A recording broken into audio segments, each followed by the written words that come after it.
बिस्मिल्लाहिर रहमानिर रहीम। আসসালামু আলাইকুম ওয়া রাহমাতুল্লাহ ওয়া বারাকাতুহু। আচ্ছা, আজকে ইয়েস নো কোশ্চেনের অত্যন্ত গুরুত্বপূর্ণ ক্লাস শুরু করছি আমি গুলবাহার স্যার। তো সেটা হচ্ছে, এর আগে তোমাদের ডু বা ডাচ দিয়ে আমরা প্রশ্ন করিয়েছি, দেখিয়েছি কিভাবে ডু বা ডাচ দিয়ে কোশ্চেন করা যায়। এবার তোমরা শেখো যে ডিড দিয়ে ইয়েস নো কোশ্চেন কিভাবে তৈরি করবে। বোর্ডে যা লিখেছি একবার তোমরা দেখো। বাক্যের মধ্যে যদি একবার ভার্বকে দেখো পাস্ট, ডিড দিয়ে কোশ্চেন করাটা মনে রাখা মাস্ট। মানে অর্থাৎ 2 নম্বর ভার্ব যখনই বাক্যের মধ্যে দেখবে তোমরা, তখন কিন্তু বুঝিয়ে নেবে যে এখানে ডিড দিয়েই কোশ্চেনটা করতে হবে। ডিড দিয়ে কোশ্চেনটা করলে সঙ্গে সঙ্গে তোমাদেরকে ওই 2 নম্বর ভাবটাকে 1 নম্বরে আনতেই হবে, না আনলে কোশ্চেনটা ভুল হয়ে যাবে। তাই আমি আরেকবার পড়ছি, তোমরা ভালো করে দেখো। বাক্যের মধ্যে যদি একবার ভার্বকে দেখো পাস্ট, ডিড দিয়ে কোশ্চেন করাটা মনে রাখা মাস্ট। ডিডটা লেখার সঙ্গে সঙ্গে মূল ভাবকে বদলাও, ভার্বের 2 নম্বর রূপ তুলে 1 নম্বর রূপ দাও। তাহলে বুঝতে পারছি তোমরা এখন কি করতে হবে। এখন তোমাদেরকে আমি উদাহরণ দিচ্ছি। এবার তোমরা দেখো যে কয়েকটা এক্সাম্পল তোমাদেরকে দেওয়া হয়েছে। 1 নম্বর এক্সাম্পল এখানে দেওয়া আছে, সি ওয়েন্ট দেয়ার। তাহলে ওয়েন্টটা আমরা দেখছি যে ওয়েন্টটা এখানে পাস্টে আছে, তাই তো। সি ওয়েন্ট, গো এর পাস্ট হলো ওয়েন্ট। তো সি ওয়েন্ট দেয়ার, যখনই আমরা এটাকে ইয়েস নো কোশ্চেন করবো, যেন এই 2 নম্বর ভাবটাকে 1 নম্বর করি আমরা। তাহলে এখানে হয়ে যাবে ডিড সি গো দেয়ার। তো এইটা হবে ডিড। আমরা যখনই নেব সঙ্গে সঙ্গে মেন ভাবটাকে 2 নম্বর করতে হবে। এটা কিন্তু অনেকেই তোমরা ভুল করো, খুব সতর্ক থাকতে হবে এই জায়গায়। ইংরেজিতে কিছু কিছু জায়গা এমনই আছে যেটা একটু খেয়াল করলে সবসময় ঠিক, আর না খেয়াল করলে সবসময় বেঠিক। তোমাদের নাম্বার কাটা যায় কিন্তু ভাবকে নিয়ে। ভাব হলো ইংরেজিতে মেন জিনিস। হ্যাঁ, তোমরা খেয়াল রাখবে যে ভার বোঝায় কাজ করা, ভার্বই বাক্যের মূল জিনিস। ভার্বকে যদি বাদ দিয়ে দাও, বাক্যের অর্থই ফিনিশ। ভার্ব না চিনলে ভয়েস নারেশন জয়নিং সবই কঠিন আজ। ভার্ব চেনাটা খুব জরুরি, ভার্বকে চিনলে কাজের কাজ। এবং টেন্সের মধ্যেও এই যে বাক্যগুলো লিখছো, এটা সিম্পল প্রেজেন্ট, মানে সিম্পল পাস্টের বাক্যটা। এই বাক্যটা অনেকেই কোশ্চেন করার সময় এত ভুল করে, সে বলার কথা না।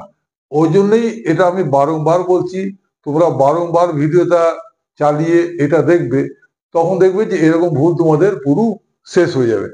কাজী দেখো আবার দ্বিতীয়টা, মালা স এ বার্ড। এই সটা হচ্ছে 2 নম্বর ভার্ব।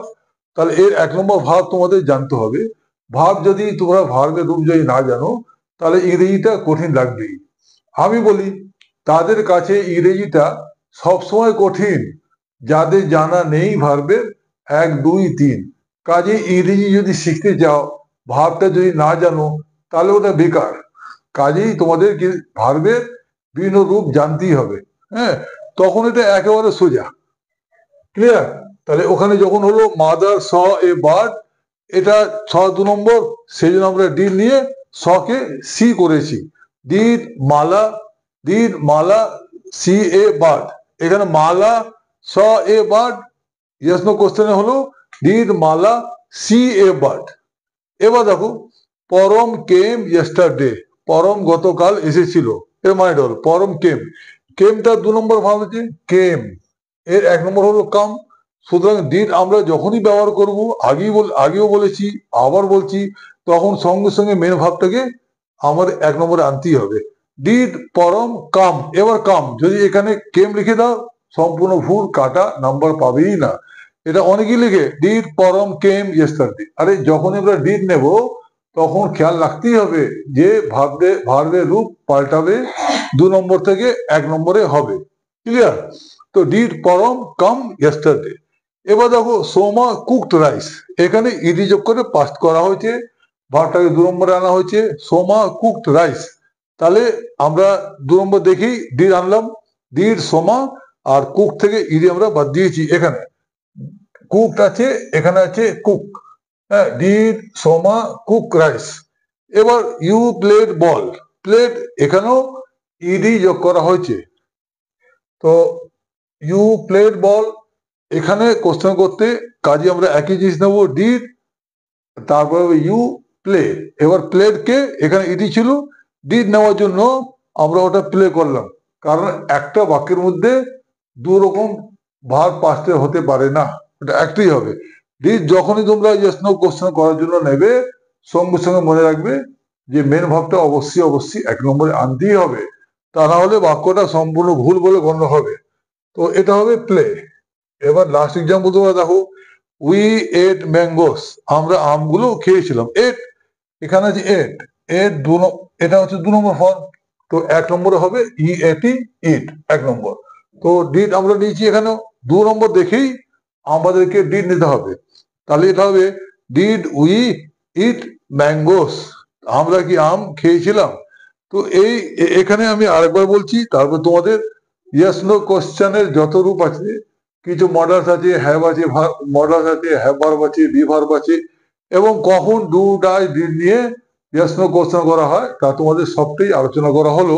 এবার টাস্কটা তোমাদের দেওয়া হচ্ছে, কিন্তু আমি বারংবার বলছি তোমরা খুব সতর্ক থাকবে যখন বি হলো তাহলে। হ্যাঁ, এবার তাহলে তোমাদের বলে দিই, যখন be verb am is are, was were, have verb have has had, modals can could shall should will would may might must, এই সব বাক্যের মধ্যে দেখলে ওই ভার্বগুলোকে আগে এনে ইয়েস নো কোশ্চেন করবে। আর তা না হলে ভার্বটা যদি 1 নম্বরে থাকে তখন ডু ডাজ এক্সট্রা ব্যবহার করে ইয়েস নো কোশ্চেন করতে হবে। আর এখন যেটা দেখানো হলো, যদি ভার্বটা 2 নম্বরে হয় তাহলে তোমরা ডিড নিয়ে ইয়েস নো কোশ্চেন করবে। আর ডিড নিয়ে ইয়েস নো কোশ্চেন করার সময় মনে রাখতেই হবে যে মেন যে 2 নম্বরের ভাবটা আছে সেটাকে 1 নম্বরে আনতেই হবে, না আনলে ওটা সম্পূর্ণ ভুল হয়ে যাবে। এবার তোমাদের টাস্কটা আমি দিচ্ছি।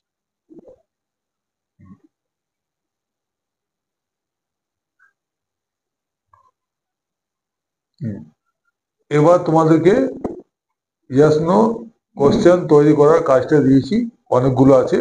তোমরা এগুলো যদি একবার প্র্যাকটিস করো তাহলে দেখবে তোমরা সবটাই পারবে।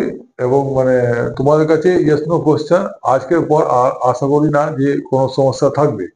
ঠিক আছে, ইয়েস নো কোশ্চেন তোমাদের কাছে একেবারে সোজা মনে হবে। তো এগুলো অনেক অনেক বাক্যই লেখা আছে, ভালো করে তোমরা পড়বে। তো আশা করি আজকে ডু ডাজ বা ডিড দিয়ে যেসব ক্লাসগুলো করেছি, বিশেষ আশা করি যে তোমাদের কাছে ভিডিওটা খুবই ভালো লেগেছে।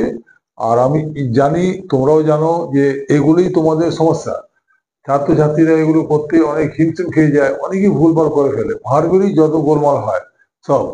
সুতরাং সব নিয়মগুলো যদি ভালো করে দেখো, অভ্যাস করো, আজকের পর থেকে তোমাদের এটা কোনো সমস্যা থাকবে না।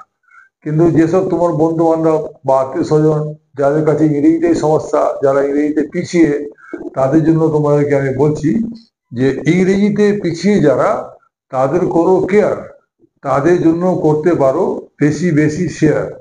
ভিডিওটা কেমন লাগছে please describe, if not describe please like and subscribe.